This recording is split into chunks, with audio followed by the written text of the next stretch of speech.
Hello and welcome to 21st Century. I'm Daljit Dhaliwal. For most of us, owning a passport or identity card is something we take for granted. But many people around the world have never been recognized as citizens of their own country. We traveled to the rainforest of Gabon in West Africa to meet such a group, the Pygmies. And with us is one man determined to help them on their route to recognition.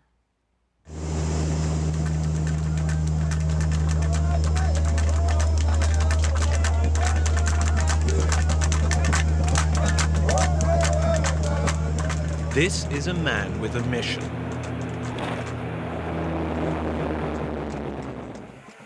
His name is Léonard Adambo and he's from Gabon. I'm a bit like the squirrel, that animal which lives high up in the branches and who comes to tell those who live down below what he's seen. Those who live down below are his people, the Pygmies.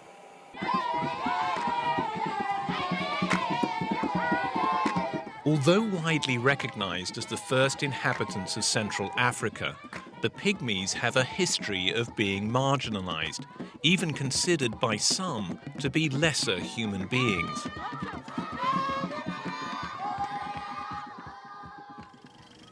An early team of Western explorers described them as likable little people when friendly, who live a primitive life and who can climb trees like monkeys. At the turn of the 20th century, the Pygmies were so misunderstood that several were put on display at the St. Louis World Fair in the United States and later at a New York zoo. One pygmy was exhibited in a cage with the monkeys.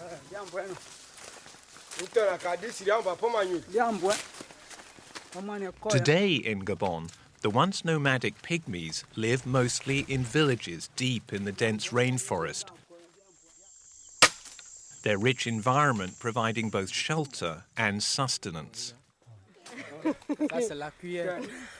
And their renowned knowledge of the forest plants and their medicinal uses is of tremendous value.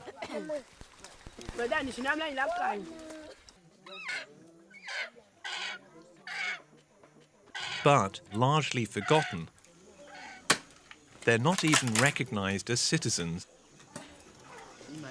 and have little say in determining their own future. What they really want is development. That's why we have to fight this battle on all fronts. The battle is to help the Pygmies on the path out of obscurity and into position to take their rightful place in modern society. But it's a journey not without its pitfalls, as Adambo, having made that same journey himself, knows only too well.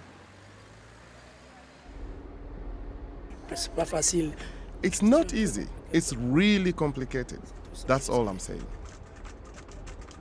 Now he's traveling 800 kilometers from the capital to join his team near the Congo border. Their work is of enormous significance. They're carrying out a census of one group of pygmies, the Bakoya, the first census ever completed. Walking from village to remote village, the members of the team cover vast distances, recording the details of all pygmy inhabitants.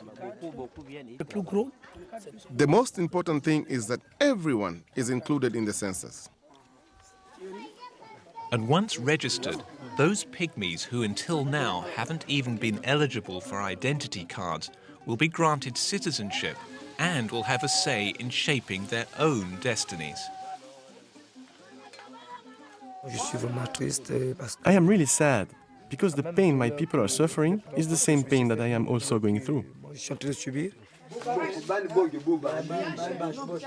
Census taker Blanchard Miloma, himself a Bakoya pygmy like Adambo, understands exactly what it is to be considered second class.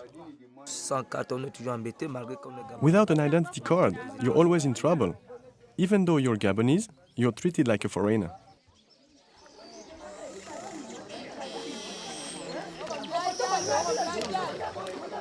Having never been counted before, nobody knows exactly how many pygmies there are in the country. Estimates range anywhere from 10,000 to 20,000.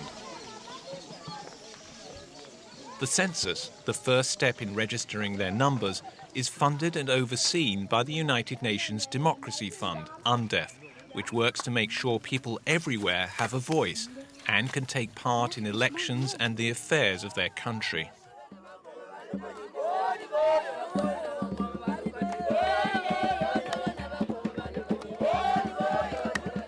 At the village of Ibea, the welcome for Adambo and the team is a warm one. We count the young people to see what types of opportunities are needed. And we count the women because we need to take into account the future generation. We record the kids and children to see who needs to go to school. Adambo believes that only about a half of all pygmy children go to school. Most parents can't afford to send them. As a result, some 90% of pygmies in Gabon, according to World Bank estimates, are illiterate. Access to health care is also a challenge. They can't go to hospital because they'll be asked for money, and they'll be asked for some kind of identification, and they don't have it. Emile Kombwatoa, another census taker and a retired school teacher, has spent years working in the pygmy community. Without that identity card, he says, they also can't vote. We need to start there, at least to get them identity cards. The problem is that they have been left to their own devices. They were abandoned.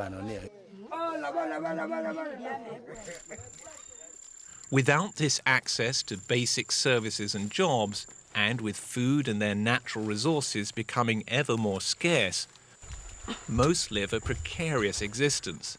And this poverty, says Adambo, fuels their exclusion. How can you feel like a citizen if you don't have a house? You can't be a citizen if you can't send your children to school. You can't be a citizen if you can't even get cured of a simple flu. Adambo is determined to fight so that his people have the same opportunities in life that he did. As one of the few pygmies in Gabon with a university degree, his access to education was crucial in enabling him to be their voice until they're able to speak for themselves. But his path to get here has been an extraordinary one. Orphaned as a baby, he grew up here in the village of Imbong with Denis, his cousin, who he calls his big brother. We grew up together, slept together, we ate all together, we did almost everything together. Denis' father, the village chief, though himself illiterate, recognized the importance of education for the boys. Despite being poor, he made sure they both attended the local primary school. When we came back from school every evening, he'd show us the alphabet. A, B, C, D, up to Z. But he himself didn't even know how to read or write. He memorized it.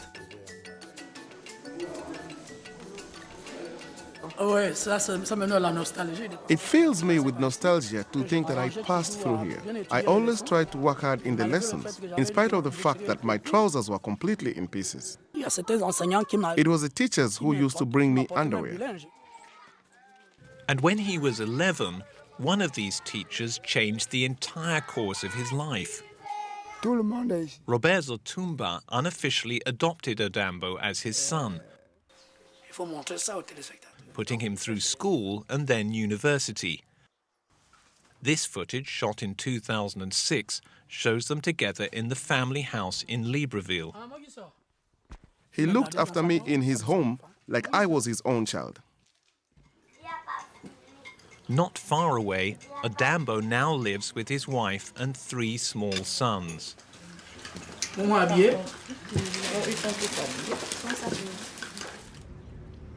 After dropping his son at school, Adambo heads to the office of Minapiga, an organization he formed and now heads to fight for pygmy rights, and which, with UNDEF support, is responsible for completing the census.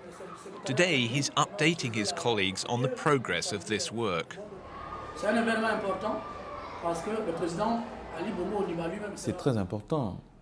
It's really important that all groups of a population are integrated into the democratic process. Eric Dodo Bungwenza, director of the Gabonese Office of Human Rights, agrees on the importance of equal rights for all citizens. And the government of Gabon, he says, is also playing its part. The Gabonese government is currently putting into place a number of mechanisms to include the indigenous people so that they can adapt to the westernization of life. But in attaining those rights, they should never forget who they really are, says Adambo. If you lose touch with your practices, with your customs, that's a total uprooting, and it's truly disastrous, awful. One of the practices he misses most is speaking his native language, Bakoya. As Adambo's wife is not a pygmy, at home they speak in French. His own sons now barely speak his language. I don't want them to be completely uprooted like me, but what can I do? It's really painful for me, really painful. To maintain their roots in the forest, Adambo has had a hut built in Imbong, near the site where he was born. This is where he plans to bring his children for holidays, so they too will form a bond with the forest, as he and his ancestors have always had.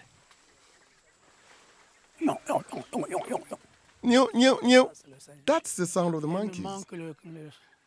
I miss the song of the birds. I miss the cries of the monkeys. I feel really far away. But when I come here like this, I like to go a bit into the forest, and when the birds sing, I feel alive.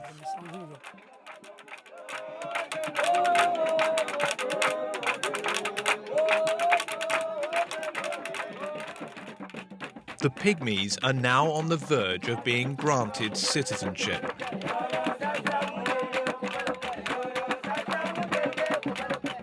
The choice will then be theirs as to how much they want to participate in all the opportunities life in mainstream Gabonese society presents, without losing their thousands of years of profound knowledge of the forest.